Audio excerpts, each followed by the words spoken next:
आपका मन हो रहा है कि कानपुर की चाट खानी है, हमको बहुत जोर से मन हो रहा है, चाट खानी है, लेकिन उसी समय आपने क्या किया, रसोई घर में गए, करेला की सब्जी रोटी से खा ली।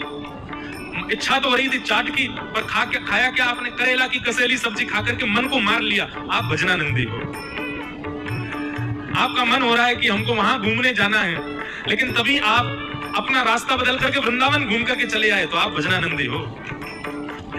आपको पता चला कानपुर में बहुत बड़ा कोई गायक आया है, उसका कॉन्सर्ट हो रहा है, पर आप वो छोड़ के कथा सुनने आ गए, तो आप भजनानंदी हो।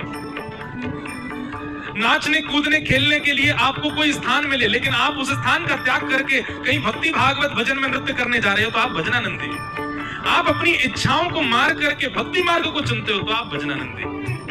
आदत बुरी सुधार लो, बस हो गया भजन हो।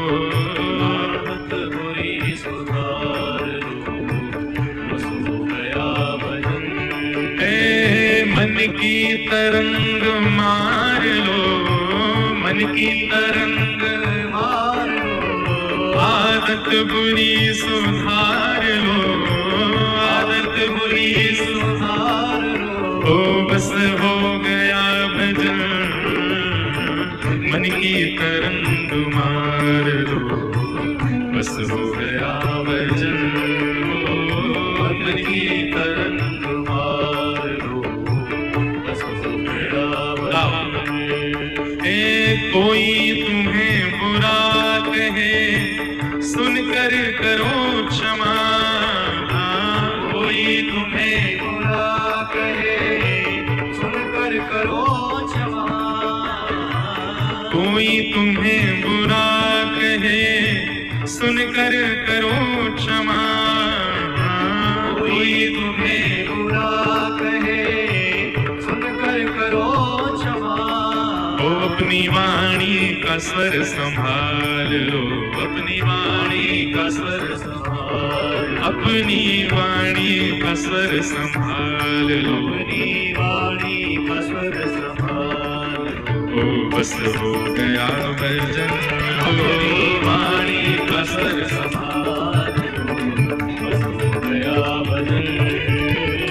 मन की तरंग मार लो, बस हो गया भजन हो। मन की तरंग मार लो, बस हो गया भजन। मन की तरंग मार लो, बस हो गया भजन। मन की तरंग मार लो, बस हो गया। श्री राधा रमण लाल की।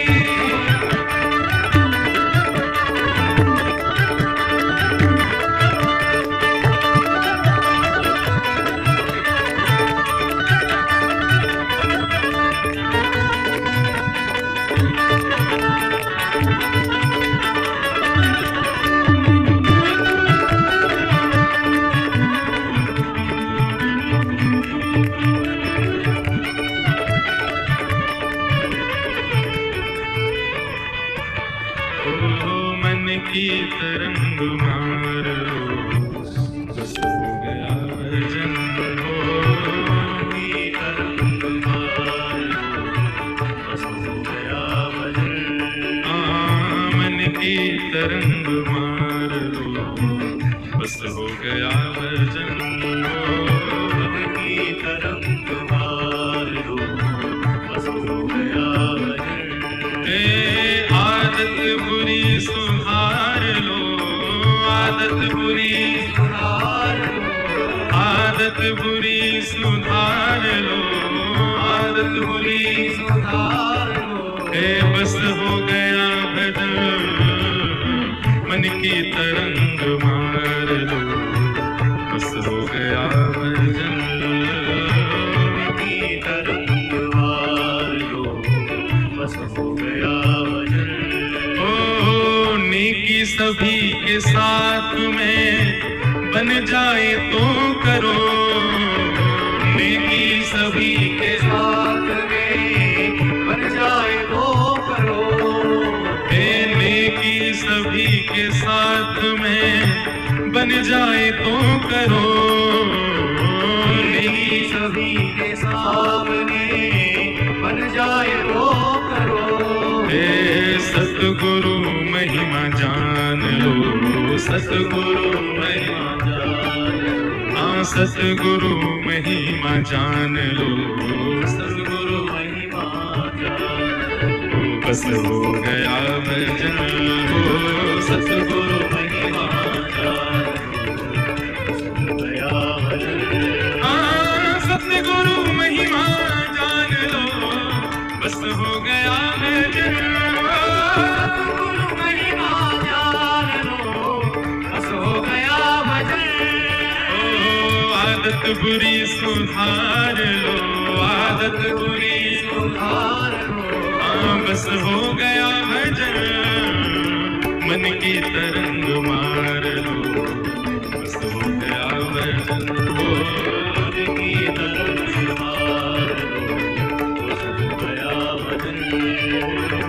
आए हो तुम कहाँ से और जा रहे कहाँ, आए हो तुम कहाँ से, हमारा उद्देश्य क्या है जीवन का? क्या हम केवल खाने पीने हंसने बैठने और कमाने के लिए आए संसार में? मतलब करोड़ों लोगों को, खरबों लोगों को ठाकुर जी ने एक ही काम के लिए भेजा, खाओ पियो कमाओ और मर जाओ। क्या इसी के लिए संसार में सबका जन्म होता है? नहीं। अपना उद्देश्य जानिए, क्यों आए आप संसार में? आए हो तुम कहाँ से और जा रहे कहाँ, आए हो तुम कहाँ से और जा रहे कहाँ, तो मन से सही विचार लो, मन से सही विचार, हाँ मन से सही विचार लो, मन से सही गाओ, बेबस हो गया भजन हो, मन से सही विचार लो, बस हो गया भजन, मन से सही विचार लो, बस हो गया भजन, मन से सही विचार लो, बस हो गया भजन, मन की तरंग मार लो, बस हो गया भजन, मन की तरंग मार लो, बस हो गया भजन। गोविंद बोलो हरि गोपाल बोलो, गोविंद बोलो हरि गोपाल बोलो, गोविंद बोलो हरि गोपाल बोलो, गोविंद बोलो हरि गोपाल बोलो, श्री राधा रमण हरि गोविंद बोलो, श्री राधा रमण हरि गोविंद बोलो, श्री राधा रमण हरि गोविंद बोलो, हरि गोविंद बोलो गोपाल बोलो, गोविंद बोलो गोपाल बोलो, हरि गोविंद बोलो गोपाल बोलो, गोविंद बोलो गोपाल बोलो, हरि गोविंद बोलो गोपाल बोलो, गोविंद बोलो गोपाल, हरि गोविंद बोलो गोपाल बोलो, गोविंद बोलो गोपाल बोलो। मन की तरंग मार लो, बस हो गया भजन, आदत बुरी सुधार लो, बस हो गया भजन। यही भजन है। ऐसे भजन का क्या फायदा कि नाम जब तो खूब करते हैं, कथा तो खूब सुनते हैं, लेकिन परिवर्तन कुछ नहीं है, उसका बदलाव कुछ नहीं है। एक बात आप हमारी बहुत ध्यान से सुनिएगा,